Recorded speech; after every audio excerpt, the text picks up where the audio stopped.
It's a lovely gospel. It is one of my favorite gospel stories in the entire Bible. The life of this man is an example of a man who was lost and now he is found. The story of this man illustrates that the call of God is always personal. The call of God is always unique. Who was the little man in the tree in the Bible? Zacchaeus was a little man. He wanted to see Jesus, and so he climbed a sycamore tree.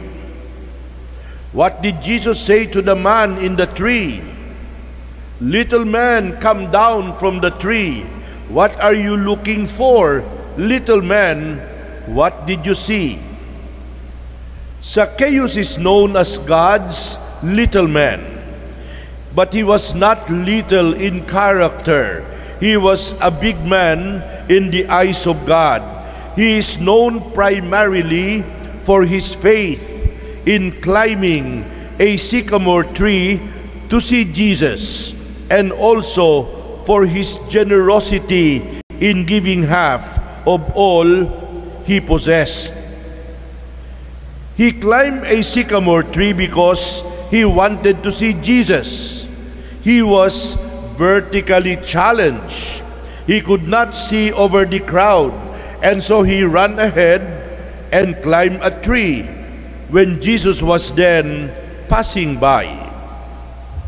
My dear brothers and sisters, the story of Zacchaeus has always been a favorite of the church.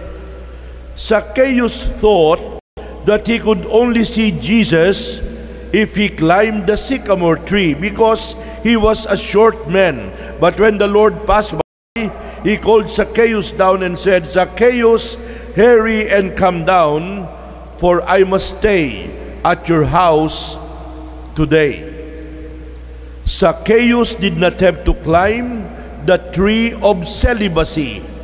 He did not have to climb the tree of the priesthood or the religious life in order to see Jesus, in order to become a disciple of Jesus.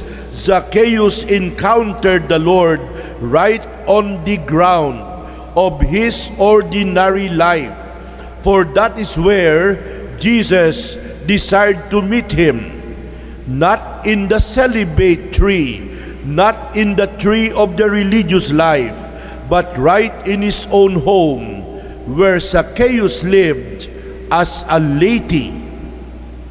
My dear brothers and sisters, there are many things that we can say about this man, but the limited time we have is not sufficient to fully explore the interesting, the beautiful life of this little man in the tree. Probably it is enough if I say one or two or three more short sentences about him. Zacchaeus was wealthy.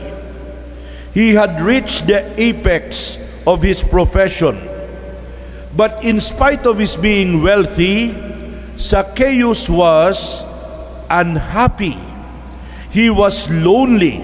He had chosen a way that made him an outcast. He had heard of Jesus, who welcomed tax collectors and sinners, and he wondered if Jesus would have any word for him.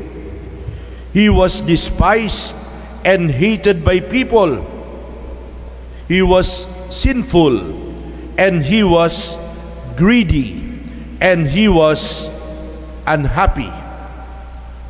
The second point, Zacchaeus was determined to see Jesus, and he would let nothing to stop him. For Zacchaeus to mingle with the crowd at all was a courageous thing to do, for many people would probably take advantage of his presence. They would kick him, they would push him, because nobody loved tax collectors. And Zacchaeus would be black and blue with bruises that day. That is why he decided that he would just climb a sycamore tree, also because of his stature and his height. And the last point, Zacchaeus took steps to show the community that he was a changed man. When Jesus announced that he would stay that day at his house, and when he discovered that he had found a new and wonderful friend, immediately Zacchaeus took a decision.